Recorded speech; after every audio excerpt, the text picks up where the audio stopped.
So, a lot of us grow up and we hear our parents talking to us and we say to ourselves, oh my gosh, I would never do that. I would never say that. When I have kids, I will never do that. So here's my question to my lovely panel. Have you ever been talking to your children and you hear your parents' voice just come out of your mouth?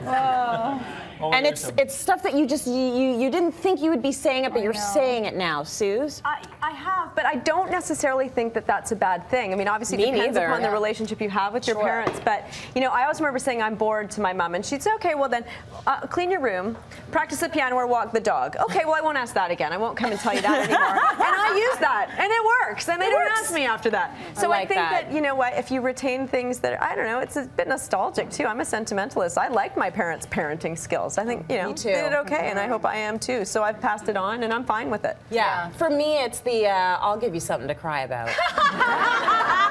So my mom used to pull that out because if we were being whiny, and I was a whiny child, I admit that. It's like, you know what, I'll give you something to cry about. So now if I do that with Eva, because she's crying constantly, I'll give you something to cry about. She's like, okay, I'm just going to eat my dinner.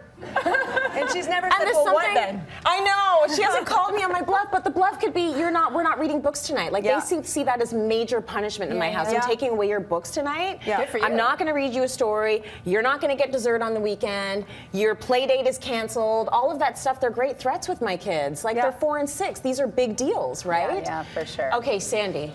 Do you have an example? Well, my mom had a weird one. She always asked us when we would leave, sorry, Mom, do you have clean underwear on just in case you get into an accident? Yes. I don't ask anybody that. So, do you? Yes, I do. I do. Let me have a look at it. But it's more comical with my kids. Like I say, so do you have clean underwear on it just in case you get into an accident? Because I thought that was such an odd question. Right. But I actually do like the affectionate kind of side of it, right? It's sweet because they care not just that you got in an accident, but that your underwear's clean, so that the healthcare professionals will know you were raised by good people. She's wearing clean underwear. And I remember my mom always, really, isn't it? I remember my mom always saying, call when you get there. And I used to see that as a, well, don't you trust me? Especially when I was a teenager. But now, of course, as a parent, you see that as a call. I mean, they're in their 30s. Call me when you get there, okay? Oh, yeah. I still get it now. It's a love thing. Mom, I got here safely, but in the process, my underwear, they're not so clean anymore. What do I do? Okay, what about you, Rubina? I gotta be honest, I don't have any major traits that I've taken to her and taken onto my nanny days, mainly because, we're taught the right thing at college. No, but seriously, okay, you're not gonna like this, but I look in the mirror once in a while and I'll catch myself sitting and I think, oh, I'm sitting too much and I'm getting fat like my mom. and that is what I think. It is, because she was a heavy-set woman and she sat a lot. And I look at my sisters and also frigging too, and I think it's because I sit too much and I'm getting fat like my mom and I'm taking that from her. And I do feel like that, Well, I think a lot of us do start to take on the bodies and the faces of our parents. And, I actually don't think it's a bad thing. I think my mom is absolutely lovely, even at 72. I think she's like a bombshell. So if I can look like that at her age, I will be, a very happy camper. Okay, Bryce, we have a little bit of time. Do you have one? She was, born and raised in England, tree hugging, one of those hippies. I said I'd never be the vegan into natural medicine, whatever, and look what I am now. But I'm not a vegan, by the way. But but those British slangs that would come out of nowhere, and I ask my kids now, "Hey, did you puff?"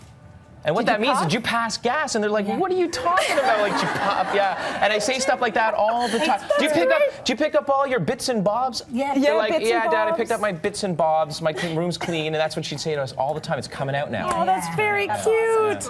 I like the fact that we're keeping it real right now. So we want to see your real holiday moments. This is out there to our viewers. Did you burn that batch of cookies? Did your kids have a meltdown on Santa's knee? Isn't that fun?